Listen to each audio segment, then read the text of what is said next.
मन जी के साथ घटना हुई है, निंदनीय है, दुखद है। एक दलित सांसद जो बहुत ही अनुभवी हैं, बहुत सीनियर हैं, उनके घर पर तब अटैक होना जब मुख्यमंत्री वहीं पर हैं।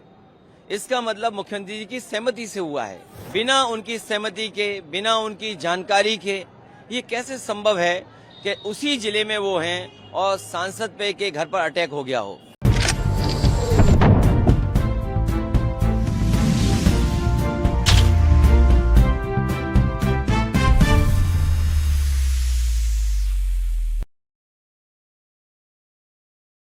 मैंने 23 मार्च को प्रेस के माध्यम से ये कहा था, हालांकि मेरी बात की कोई परवाह क्यों करेगा। इतिहास और इतिहास के पन्ने, चाहे हम हों, चाहे भारतीय जनता पार्टी के लोग हों, हम लोगों को किसी को भी इतिहास के पन्ने नहीं पलटना चाहिए, क्योंकि इतिहास में क्या घटना घटी है, हम इतिहास की उन किताबों को पढ़ रहे हैं, उसकी इंटरप्रिटेशन अपने हिसाब से कर रहे हैं।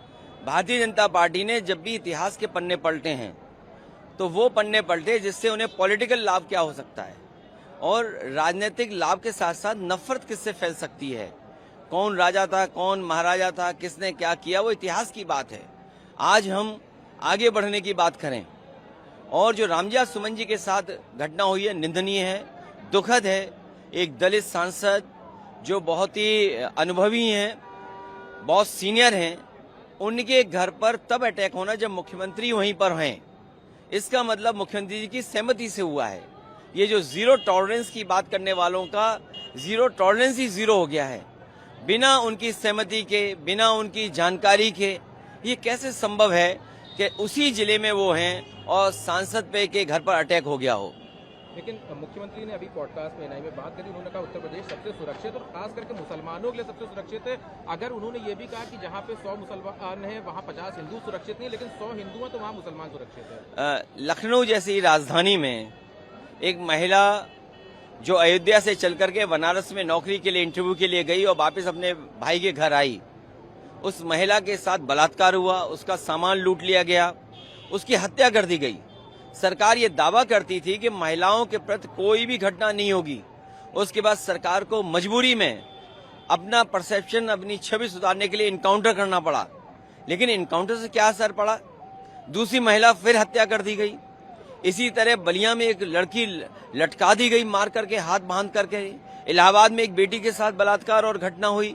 कौन सा जिला नहीं है जहां पर इस तरह की घटनाएं न हो रही हैं? और फिर उन्हीं के सहयोगी दल के विधायक ये कहते हो कि भ्रष्टाचार पुलिस का है, थाने में लूटा जा रहा है, बेईमानी हो रही है। न केवल बस्ती का विधायक कह रहा है ये बात, आगरा के विधायक ये बात कह रहे हैं, और गाजियाबाद का जो विधायक है उसने तो यहां तक कहा कि जिस तरीके से अधिकारी लूट रहे हैं और अधिकारियों को वो चुनौती देते हैं कि अगर उन्हें गोली मारनी है, अगर दूध पिया हो तो उनके सीने पे गोली मार के दिखा दो, और एक विधायक उनकी कुर्सी छीनने के लिए तैयार है।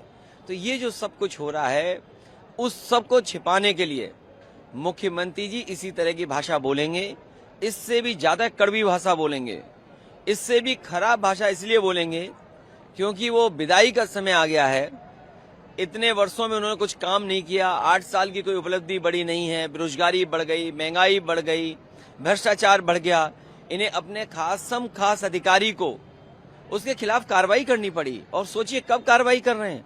8 साल बाद।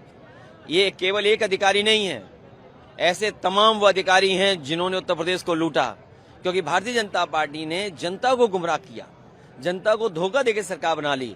आज जो अधिकारी उनके आसपास हैं, जिनको जिम्मेदारी दी है, वो समझते हैं, वो आज वो उन्हें बेवकूफ बना रहे हैं, सरकार को बेवकूफ बना रहे हैं। उसका परिणाम ये है कि बड़े पैमाने पर भ्रष्टाचार हो रहा है।